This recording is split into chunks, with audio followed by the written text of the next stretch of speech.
رسول الله رسول الله رسول الله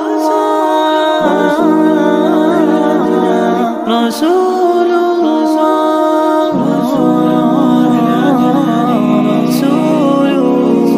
السلام عليكم ورحمة الله وبركاته. الحمد لله والصلاة والسلام على رسول الله. அன்பிற்கும் மதிப்புக்கும் உரிய இஸ்லாமிய சகோதர சகோதரிகளே, ஆக்கூர் இஸ்லாமிய தமிழ் சங்கம் வழங்கும் நாளாந்த தொடர் பயான் நிகழ்ச்சியின்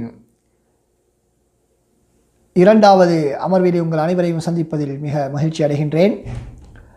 அன்புக்குரிய இஸ்லாமிய சகோதர சகோதரிகளே, நபி ஸல்லல்லாஹு அலைஹி வஸல்லம் அவர்களுடைய அன்றாட நிகழ்ச்சி நிரல் எப்படி இருந்தது என்பது சம்பந்தமான நமது தொடர் நிகழ்ச்சியிலே இரண்டாவது அமர்விலே நாம் இருக்கின்றோம்.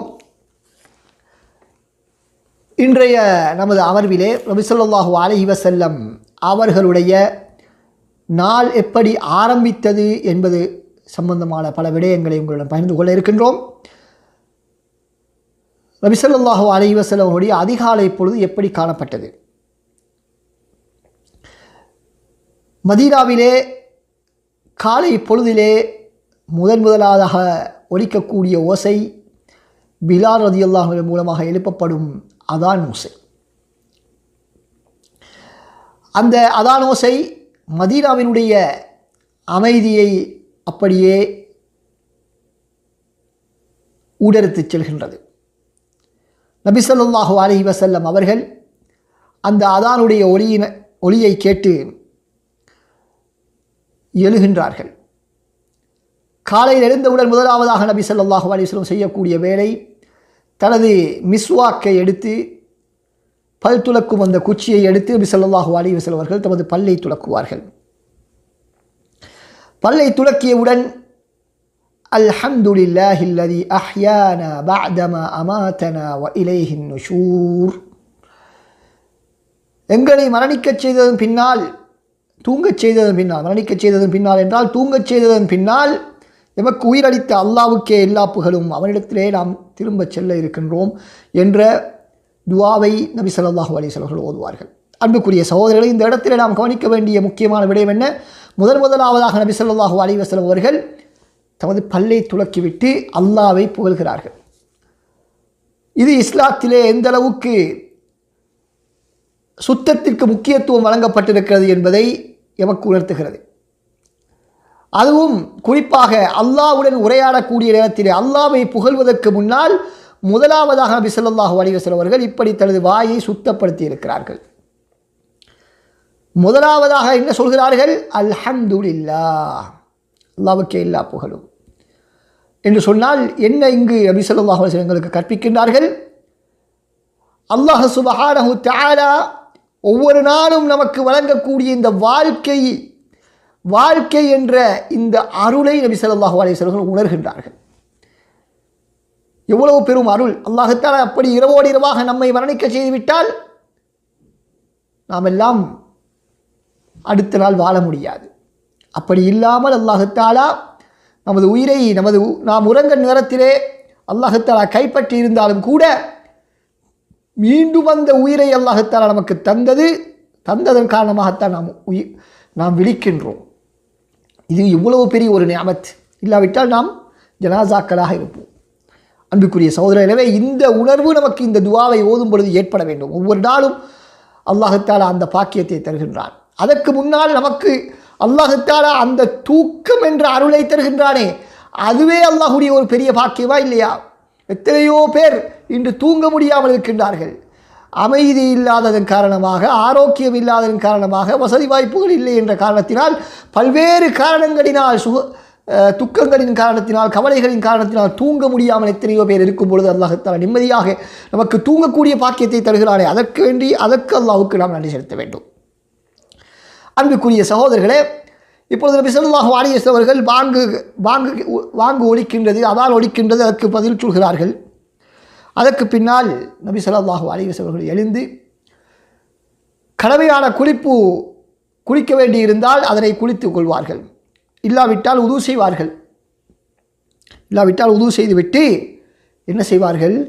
2 ரக்காத்துகள் ஃபஜ்ருடைய சுன்னத்தை தொழுவார்கள். ஃபஜ்ருடைய சுன்னத் 2 ரக்காத்துகளை தொழுவார்கள். நபி ஸல்லல்லாஹு அலைஹி வஸல்லம் அவர்கள் பேணி வந்த நஃபில் தொழுகைகளிலே இந்த ஃபஜ்ருடைய தொழுகை தான் முதன்மையானது. நபி அவர்கள் பேணி வந்த நஃபில் தொழுகைகளிலே முதன்மையானது இந்த ஃபஜ்ருடைய 2 ரக்காத், ஃபஜ்ருக்கு முன்னால் தொழக்கூடிய 2 ரக்காத்துகள். நபி அவர்கள் சொன்னார்கள், லஹுமா அஹப்பு இலைய மின துன்யா வமா ஃபிஹா, இந்த உலகம், இந்த உலகத்தில் உள்ள அனைத்தையும் விட இந்த 2 ரக்காத்துகளும் எனக்கு விருப்பமானது. சுபஹானல்லாஹ், சுபஹானல்லாஹ். பாருங்கள், சிந்தித்து பாருங்கள். ஃபஜ்ருடைய முன் சுன்னத்துக்குரிய சிறப்பு என்ன? இந்த உலகத்தில் உள்ளவற்றை விட சிறந்தது என்று சொன்னால் ஃபஜ்ருடைய தொழுகை எவ்வளவு சிறப்பாக இருக்கும் என்று சிந்தித்து பாருங்கள்.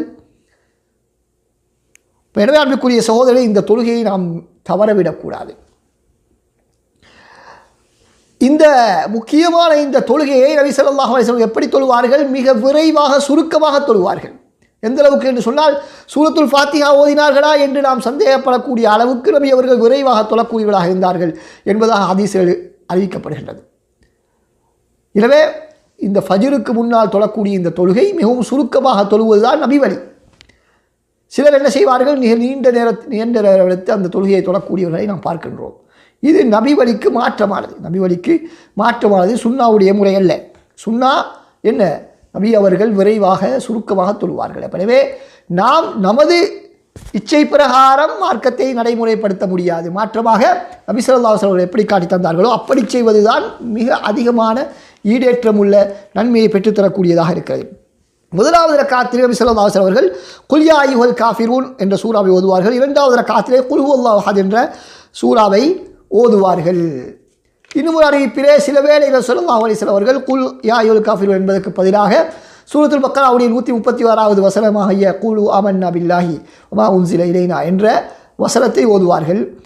இரண்டாவது ரக்காத்திலே ஆமன ரசூலுடைய ஆல் இம்ரான் அத்தியாயத்தின் 64வது வசனமாகிய குல் யா அஹ்லல் கிதாபி தஆலவு இலா கலிமத்தின் என்று சொல்லப்படக்கூடிய அந்த வசனத்தை ஓதுவார்கள். இந்த இரண்டையும் நாம் மாறி மாறி செய்து வருவது வரவேற்கத்தக்க ஒரு விடயம். நபி ஸல்லல்லாஹு அலைஹி வஸல்லம் அவர்கள் இவ்வாறு சுன்னத் தொழுகையை நிறைவேற்றிவிட்டு, சுபஹுடைய முன் சுன்னத்தை நிறைவேற்றிவிட்டு என்ன செய்வார்கள்? தனது மனைவி எழுந்திருந்தால் மனைவியுடன் பேசிக்கொண்டிருப்பார்கள். அதான் இகாமத்து சொல்லும் வரைக்கும், பிலால் ரலியல்லாஹு அன்ஹு அவர்கள் வந்து மக்கள் ஒன்று கூடிவிட்டார்கள் என்று அறிவிக்கும் வரைக்கும் நபி அவர்கள் பேசிக்கொண்டிருப்பார்கள். அவ்வாறு அவர்கள் உறங்கியிருந்தால், அவர்கள் மாதவிடாயின் காரணமாக, தொழ முடியாததன் காரணமாக உறக்கத்தில் இருந்தால் நபி அவர்கள் என்ன செய்வார்கள்? தனது வலப்புறமாக படுத்துக் கொள்வார்கள், சாய்ந்து கொள்வார்கள் இக்காமத்துடைய நேரம் வரைக்கும். மக்கள் ஒன்று கூடியதன் பின்னால் நபி ஸல்லல்லாஹு அலைஹி வஸல்லம் அவர்கள் தனது வீட்டிலிருந்து வெளியேறி பள்ளிவாயிலுக்கு செல்வார்கள். பள்ளிவாயிலுக்கு சென்றால் முதலாவதாக சஃப்புகளை ஒழுங்குபடுத்துவார்கள். சவ்வு சுஃபூஃபக்கும், உங்களுடைய அணிகளை நீங்கள் சஃப்புகளை சீர்படுத்திக் கொள்ளுங்கள் என்பதாக நபி ஸல்லல்லாஹு அலைஹி வஸல்லம் அவர்கள் கூறி அதற்கு பின்னால் தொழுகையை நடத்துவார்கள். சில வேளை நபி ஸல்லல்லாஹு அலைஹி வஸல்லம் அவர்கள் பள்ளிவாயிலுக்கு செல்லும் பொழுது தனது தலையிலிருந்து நீர் கொட்டக்கூடிய நிலைமையிலே செல்வார்கள். சில வேளை சஃபிலே நின்றதன் பின்னால் தான் நபி அவர்களுக்கு நினைவு வரும், நான் கடமையான குளிப்பை நிறைவேற்றவில்லை என்று நினைவு வந்தவுடன் உடனே சென்று அவர்கள் அந்த குளித்து கொண்டு வந்து தொழுகையை நடத்துவார்கள். அதில் நபி ஸல்லல்லாஹு அலைஹி வஸல்லம் அவர்கள் வெட்கத்தை பார்க்கவில்லை, அவர்கள் இறைபக்தியைத்தான் கவனத்தில் கொண்டார்கள் என்பதை நாம் பார்க்கின்றோம். அதற்கு பின்னால் ரசூல் ஸல்லல்லாஹு அலைஹி வஸல்லம் ஃபஜ்ருடைய தொழுகையை நிறைவேற்றுவார்கள். ஃபஜ்ருடைய தொழுகை சுப்ஹானல்லாஹ், அந்த மயான அமைதி நிலவக்கூடிய அந்த நேரத்திலே அந்த மஸ்ஜிது நபவியிலே சஹாபாக்கள் புடைசூட நபி அவர்கள் அல் குர்ஆனை ஓதினால் எவ்வளவு அழகாக இருக்கும் என்று கற்பனை செய்து பாருங்கள். சுப்ஹானல்லாஹ், தற்காலத்தில் கூட இமாம்கள் அழகான தொழுகையிலே, சுபஹுடைய தொழுகையிலே குர்ஆனை ஓதினால் உண்மையிலே மனதுக்கு ஒரு ராகத்தாக இருக்கும், கருத்து புலப்படாவிட்டால் கூட. இப்போ சஹாபாக்களுக்கு கருத்து விளங்கக்கூடிய நேரத்தில் நபி அவர்கள் மிகவும் இராகமாக, அமைதியாக, ஆறுதலாக ஓதக்கூடிய அந்த கிராத்தை சஹாபாக்கள் செவிமடுப்பார்கள். மிக நிதானமாக நபி அவர்கள் ஓதுவார்கள். அந்த ஃபஜ்ருடைய தொழுகை நபி ஸல்லல்லாஹு அலைஹி வஸல்லம் கிட்டத்தட்ட 60 முதல் 100 ஆயத்துகள் வரை அந்த ஃபஜ்ருடைய தொழுகையில் நபி அவர்கள் ஓதுவார்கள். ஏனைய தொழுகைகளை விட மிக நீண்ட நேரம் எடுத்து அந்த தொழுகையை நபி ஸல்லல்லாஹு அலைஹி வஸல்லம் அவர்கள் தொழுவது அவர்களுடைய வழிமுறையாக இருந்து கொண்டிருக்கிறது. எனவே சுபஹ தொழுகையை நாம் நீண்ட நேரம் எடுத்து பெரிய வசனங்களை ஓதி நாம் தொழ வேண்டும், அதிகமான வசனங்களை ஓதி நாம் தொழ வேண்டும். அப்படியே தொழுகையை முடித்து விட்டால் நபி ஸல்லல்லாஹு அலைஹி வஸல்லம் அவர்கள் அதே இடத்திலே இருந்து அஸ்தக்ஃபிருல்லாஹ் அஸ்தக்ஃபிருல்லாஹ் அஸ்தக்ஃபிருல்லாஹ் அல்லாஹும்ம அன்தஸ்ஸலாம் மின்கஸ்ஸலாம் தபாரக்த யா தல் ஜலாலி வல் இக்ராம் என்ற திக்ரை ஓதி அதற்கு பின்னால் மக்களை நோக்கி திரும்புவார்கள். மக்களை நோக்கி திரும்பி ஏழைய தொழுகைக்கு பின்னால் ஓத வேண்டிய திக்ருகளை நபி ஸல்லல்லாஹு அலைஹி வஸல்லம் அவர்கள் ஓதுவார்கள்.